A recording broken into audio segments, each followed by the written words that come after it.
എൻ്റെ സങ്കേതവും ബലവും എനിക്കേറ്റമടുത്ത തുണയും ഏതൊരാപത്തിലും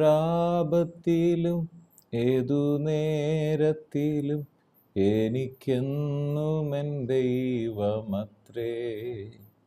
ഇരുൾ തിങ്ങിടും പാതകളിൽ കരൽ വിങ്ങിടും വേളകളിൽ അരികിൽ വരുവാൻ കൃപകൾ തരുവാൻ ആരുമില്ലിതുപോലൊരുവൻ.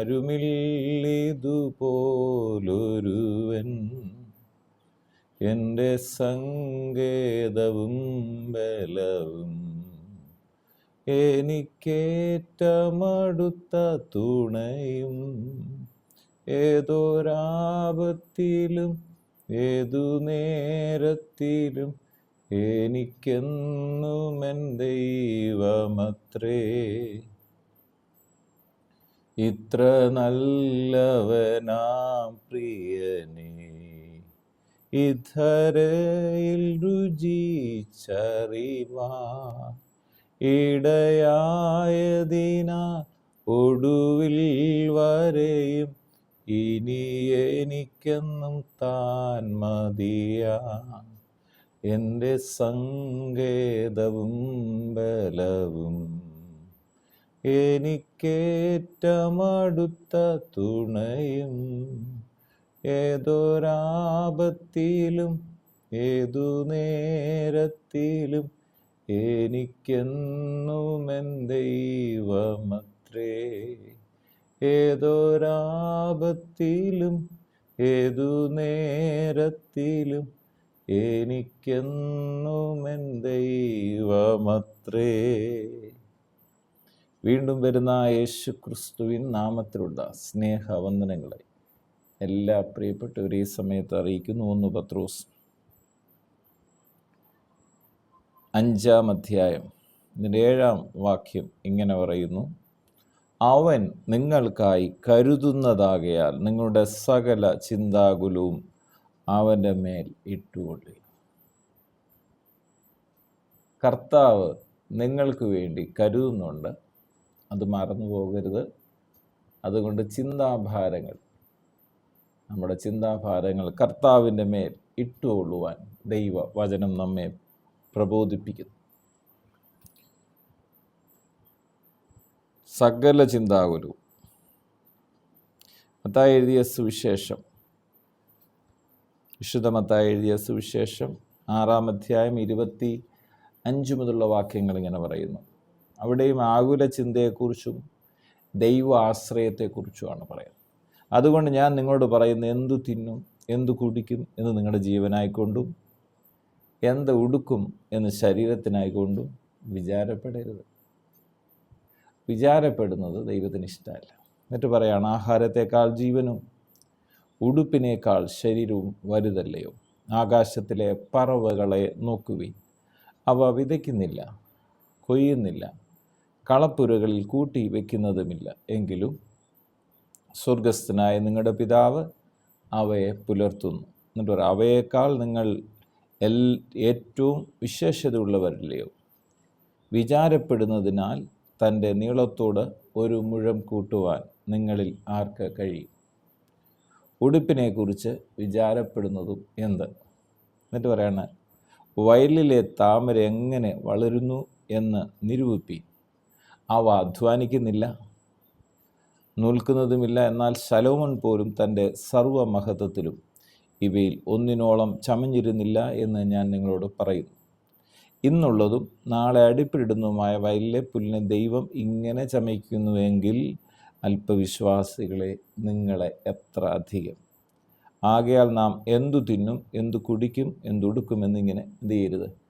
വിചാരപ്പെടരുത്. എന്നിട്ട് പറയും, ഈ വകയൊക്കെയും ജാതികൾ അന്വേഷിക്കുന്നു. നമ്മളെന്താ ചെയ്യേണ്ടേ? സ്വർഗസ്ഥനായ നിങ്ങളുടെ പിതാവ് ഇവയൊക്കെ നിങ്ങൾക്ക് ആവശ്യമെന്ന് അറിയുന്നു. അപ്പോൾ നമ്മളെന്ത് ചെയ്യണം? മുൻപേ അവൻ്റെ രാജ്യവും നീതിയും അന്വേഷിപ്പീൻ, അതോടുകൂടെ നിങ്ങൾക്ക് ഇതൊക്കെയും കിട്ടും.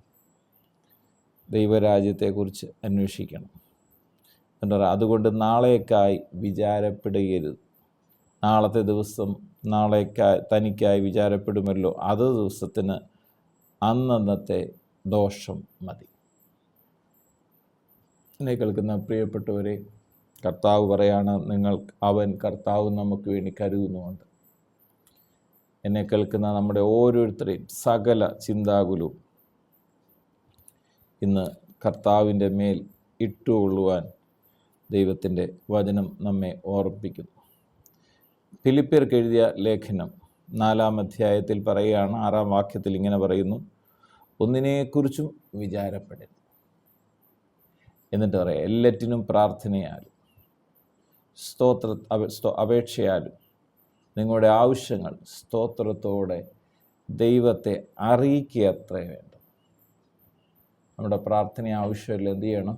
നമ്മൾ വിചാരപ്പെട്ടുകൊണ്ടിരിക്കാതെ ദൈവത്തെ അറിയിക്കുക അത്രേ വേണ്ടത്. അപ്പോൾ എന്താ സംഭവിക്കുക? എന്നാൽ സകല ബുദ്ധിയെയും കവിയുന്ന ദൈവസമാധാനം നിങ്ങളുടെ ഹൃദയങ്ങളെയും നിലവുകളെയും ക്രിസ്തു യേശുവിങ്കൽ കാക്കും.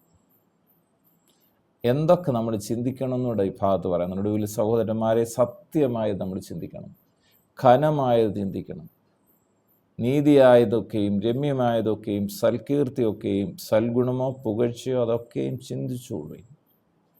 എന്നോട് പഠിച്ചും കേട്ടും ഗ്രഹിച്ചുകൂടത് പ്രവർത്തിക്കും, എന്നാൽ സമാധാനത്തിൻ്റെ ദൈവം നിങ്ങളോട് കൂടെയിരിക്കും. ഇന്ന് ദൈവത്തിൻ്റെ പരിശുദ്ധാത്മാവ് എന്നോടും നിങ്ങളോടും പറയാനുള്ളത് നമുക്ക് വേണ്ടി കർത്താവ് കരുതുന്നുണ്ട്.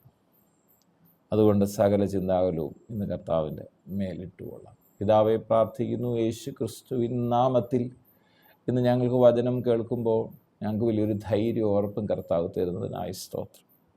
ഞങ്ങളുടെ കർത്താവ് ഞങ്ങൾക്ക് വേണ്ടി കരുതിയ കർത്താവാകുകയാണ്.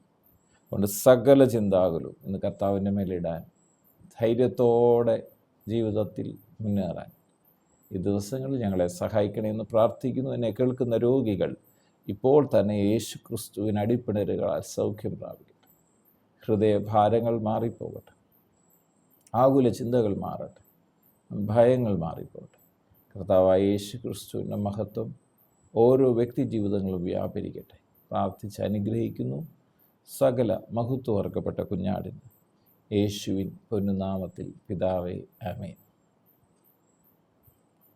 എൻ്റെ സങ്കേതവും ബലവും എനിക്കേറ്റമടുത്ത തുണയും, ഏതൊരാപത്തിലും ഏതു നേരത്തിലും എനിക്കെന്നും എൻ ദൈവമത്രേ.